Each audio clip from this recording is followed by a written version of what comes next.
Viti 2025 është mbyllur me një rënje të numrit aksidenteve, krahasuar me një vit më parë. Sipas dhënave të Institutit të Statistikave të Shqipërisë Instat, aksidentet rrugore shënuan një rënje me 17,5%.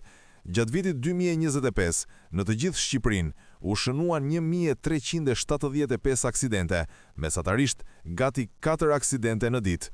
Në studimin e tij Instat vlerëson se aksidentet rrugore, në mbi 87% të rasteve, kanë ndodhur si pasojë e gabimeve të drejtuesve të mjeteve, ndërkohë që pjesa që dominon si shkaktar i tyre është grup mosha e re.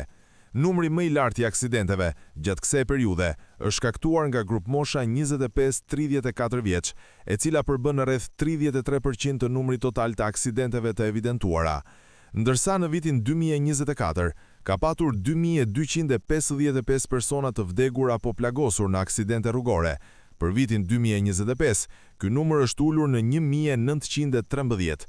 Qarku me numrin më të lartë të aksidenteve rezulton Tirana me 552, ndërsa numrin më të vogël të aksidenteve e ka shënuar Berati me vetëm 30. Qarku i Shkodrës ka regjistruar në vitin 2025 vetëm 105 aksidente nga 124 një vit më parë. Ndërkohë, numri të vdekurve dhe të plagosurve në këto aksidente është 144, ose 7 më shumë se në vitin 2024. Duke i llogaritur sipas ditëve, në muajin dhjetor 2025, numri më i lartë i aksidenteve është regjistruar të premteve, ndërsa më i ulti të mërkurave dhe të dielave. Harku kohor 14 deri në 17 ka numrin më të lartë të aksidenteve, me mbi 22% të totalit.